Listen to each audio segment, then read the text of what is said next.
여기 주일로 오후예배 참석하신 분들이 같이 가면 참 좋겠다 이런 생각을 하게 됩니다.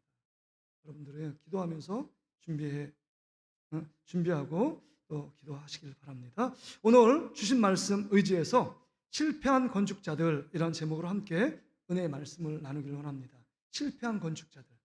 여러분 보세요. 우리가 10장에 보면 여러분 노아의 후손이 셈, 함, 야벳이잖아요. 근데 노아의 허물을 보고 덮어주지 않았던 그 동네방네 떠들었던 이 함의 후손들이 정말 그 안에 저주가 임합니다. 그리고 무언가 열심히 자기 나름대로 열심히 성읍도 건축하고 탑도 건축합니다. 오늘 본문이 그런 내용이거든요. 여러분이 잘 아는 바벨탑 사건이 오늘 본문에 기록되어 있습니다. 그런데 여기서 우리가 주목할 것은 뭐냐면 하나님을 떠났고 하나님의 그 은혜 안에 없는 자가 뭔가를 건축한다는 거예요. 뭔가 더 열심히 진행한다는 거예요. 그 창세기 4장에 보면 가인과 아벨 가운데 아벨이 믿음으로 하나님께 예배를 드려서 칭찬을 받잖아요. 근데 아벨은 칭찬을 받지만 가인은 하나님 앞에 잘못된 예배를 드립니다. 하나님이 저주하고 떠났잖아요. 근데 이 가인도 4장에 보면 가인의 이름을 갖고 그 아들을 낳아서 에녹이라는 이름을 낳았는데 에녹 그 365년 동안 동행한 에녹이 아니고요. 가인의 다른 에녹입니다. 그 가인의 아들 에녹의 이름으로 성을 만들어서 뭔가를 건축합니다. 그러니까 하나님을 떠난 가인의 후손 또 하나님을 떠난 셈의 후손들이 무언가 열심히 진행해요. 건축을 한다는 겁니다. 그래서 오늘 본문에 보니까 1절 보세요. 온 땅에 언어가 하나요 말이 하나였더라. 이에 그들이 동방으로 옮겨다가 시날 평지를 만나 거기 거루하며 이렇게 얘기해요. 그러니까 지금 언어와 말이 하나가 되었다면 그다음 가치관과 생각을 공유할 수 있잖아요. 그래서 말이 하나고 언어가 하나면 얼마나 좋겠어요. 그래서 여러분 미국 사람하고 말 못 통하잖아요. 영어가 안 되잖아요. 근데 영어가 통하도록 말이 같고 그다음에 생각이 같고 언어가 같으면 문화 같으면 여러분 모든 걸 다 같이 할 수 있잖아요. 한 가치관 갖고 한 목적을 향하여 정말 하나님께 좋은 뜻으로 그 귀한 일들을 하면 얼마나 좋을까요? 그런데 말이 같고 그 다음에 그 언어가 같았음에도 불구하고 그들이 하나님 앞에 악한 일들을 계획합니다. 그래서 여러분 3절 보세요. 서로 말하되 자 벽돌을 만들어 견고히 굽자 하고 이에 벽돌로 돌을 대신하고 역청으로 진흙을 대신하고 예전에는 그런 기술이 없었는데 이젠 돌을 갖다 돌을 하니까 그 옆에 틈망새를 낄 수 있는 기술이 없었어요. 근데 벽돌을 이 대신해서 돌을 대신해서 벽돌을 만들고요. 그 다음에 진흙을 대신해서 역청이는 벽돌과 벽돌이 붙을 수 있도록 여러분 본드처럼 옆에 딱 붙여가지고 튼튼하게 건물을 짓는 것 아닙니까? 그러니까 기술이 이 셈의 후손 하나님을 떠난 후손임에도 불구하고 기술이 이렇게 발전했어요. 그래서 결국 마침내 4절에 보니까 또 말하되 자 성읍과 탑을 건설하여 그 탑 꼭대기를 하늘에 닿게 하여 우리 이름을 내고 온 지면에 흩어짐을 면하자 하였더니 지금 성읍과 탑을 만든다는 거예요. 지금 하나님을 떠난 가인의 후손도 건축했고 그 다음에 셈의 후손 정말 하나님께 저주를 받았던 이 셈의 후손이 성읍과 탑을 만듭니다. 근데 집을 짓고 탑을 만드는 게 잘못은 아니에요. 여러분 집이 없는데 집을 짓는 거 당연히 집을 져야 되겠죠. 이 추운 날씨에 집이 없어 보세요. 얼마나 힘들겠습니까? 근데 자기의 추위를 피하고 더위를 피할 수 있는 집을 만드는 건 문제가 안 됩니다. 근데 문제는 왜 그 탑과 성읍을 만드느냐? 왜 그 목적이 뭐냐 하는 겁니다. 그 목적이 뭐냐면 지금 여기 보세요. 탑 꼭대기 4절에 탑 꼭대기를 하늘에 닿게 하여 여러분 탑 꼭대기가 하늘에 닿게 한다는 거예요. 여러분 하늘이라는 단어는 하나님과 동의어입니다.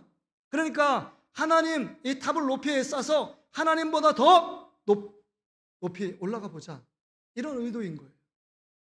하나님과 겨루어 싸워 이겨보자 이런 거예요. 하나님만큼 높아져 보자 이런 목적을 갖고 탑을 쌓기 시작한 것입니다.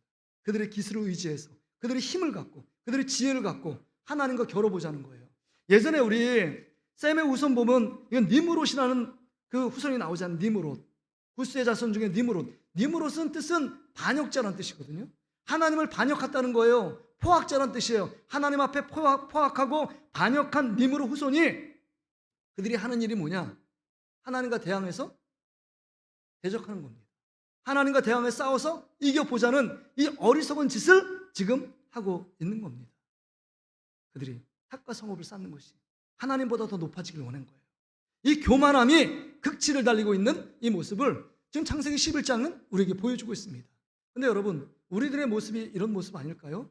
아담 하와가 선악과를 따먹는 날에 하나님처럼 되고 싶었습니다. 하나님처럼 능력 있고 싶었어요. 하나님 밑에 살고 싶은 게 아니라 하나님처럼 되고 하나님 위에 살고 싶은 욕구와 욕망이 아담과 하와 속에 있다는 거예요. 우린 뭔가 여유가 있고 힘이 있고 능력이 생기면 하나님을 떠나서 나 혼자 자유롭게 무언가 하고 싶은 욕망이 있습니다. 이게 정말 어리석은 거죠. 어리석은 거. 그 어리석음 안에 여기 지금 내용을 보여주는 게 하늘을 닿게 하여 그 다음에 우리 이름을 내고 온 지면에 흩어짐을 면하자. 우리 이름을 내자는 거예요. 여러분, 이름, 구약의 이름은요 예배와 관련된 언어입니다. 하나님의 이름, 여호와 이름이 여러 가지로 나오는데 그것은 여호와를 경배하라고 그렇게 말씀하시는 거예요. 근데 지금 자기 이름을 내는 거예요. 아까 가인의 후손에서 가인의 아들이 에녹이잖아요. 에녹성을 짓는 겁니다.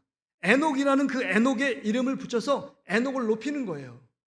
거기에 제일 그 위에 성읍의 장이 됐든지 추장이 됐든지 그 안에 그 사람 한 사람을 우상화시키는 겁니다. 그러니까 사람을 우상화시키는 거예요.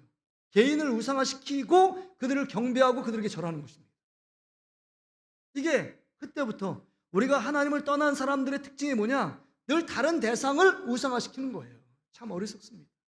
이게 그래서 자기 이름, 우리의 이름을 놓고 온 지면에 흩어짐을 면하자. 우리를 우상화시키고 우리를 능력 있고 우리가 하나님만큼 힘이 세고 하나님만큼 지혜가 있다. 그러기에 개인을 우상화시켜서 자기의 능력을 발휘하고 하나님 앞에서 과시해보고 싶은 욕구와 욕망이 이들 가운데 있었던 것입니다.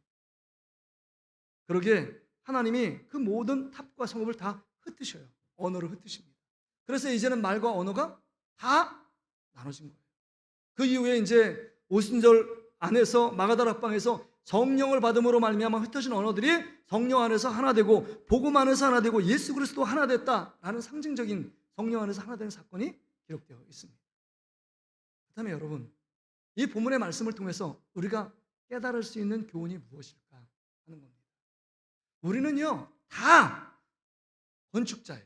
건축자. 다 건축자예요.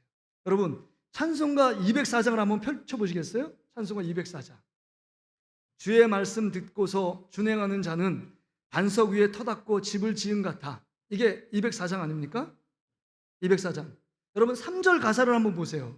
3절 가사 한번 읽어보겠습니다. 시작. 세상 모든 사람들 집을 짓는 자니 반석 위가 아니면 모래 위에 짓네.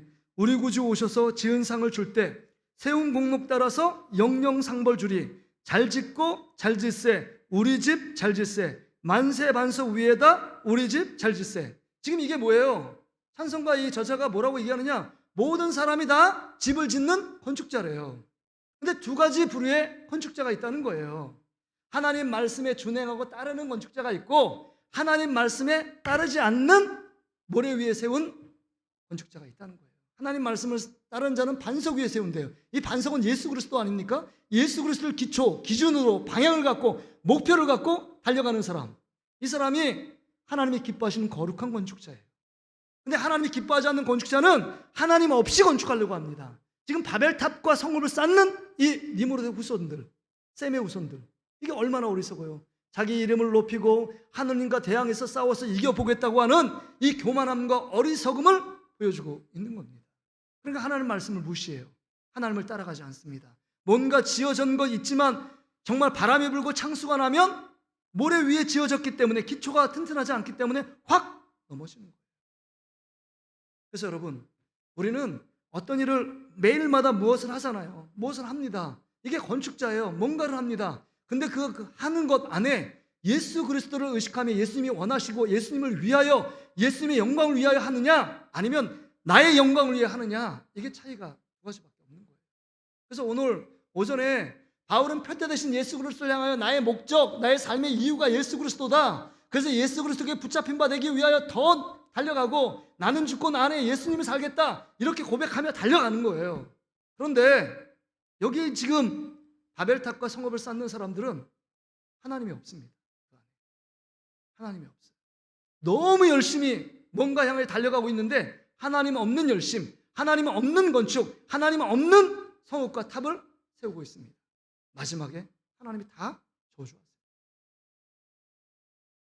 그러기에 여러분, 오늘 이 본문의 말씀을 통해서 이 실패한 건축자들의 모습을 보며 우리는 그 실패한 건축자들의 모습을 따라갈 것인가, 아니면 하나님의 우선처럼 하나님의 말씀, 그 말씀, 희미해 보이고 아무런 힘이 없이 보일 것 같은 그 하나님 말씀, 보이지 않는 하나님을 의식하며 따라갈 것인가, 우리는 늘 순간순간 결정의 앞에 서야 합니다. 늘 교차로 앞에서 좌회전해야 될지 우회전해야 될지 직진해야 될지 결정하는 것처럼 우리가 하나님 앞에서 어떤 모습으로 살길 원하고 어떻게 지금 살아왔느냐를 우리는 점검할 필요가 있다는 겁니다. 그러게 여러분, 다시금 말씀드리지만 하나님 없이 정말 지금 무언가 열심히 했다면 그것은 모래 위에 지은 집과 같습니다. 한순간에 허물어집니다. 반석 위에, 예수 그리스도의 터 위에 여러분이 계획하고 선택하고 결정하고 말하고 행동하고 진행하면 하나님께서 여러분의 모든 선택과 결정을 책임져 주실 줄 믿습니다. 그러기에 여기 11장에 여러분 실패한 이야기가 나오잖아요. 실패한 이야기, 이 어둠이 짙게 까리워진 것 같아요. 드리워진 것 같아요. 근데 12장의 찬란한 빛, 믿음의 조상인 아브라함을 등장시켜 다시금 하나님의 자녀들이 어떤 삶을 살아가야 되는지를 보여주고 있습니다. 창세기 12장이 또 기대가 되잖아요. 여러분, 우리는 지금 어떤 삶을 살고 있는가? 정말 오늘 말씀을 통해서 다시 한번 우리의 삶을 점검하고 실패한 건축자가 아니라 하나님 앞에서 성공적인 건축자의 삶을 살아가는 저와 여러분 되시기를 주의 이름으로 축복합니다.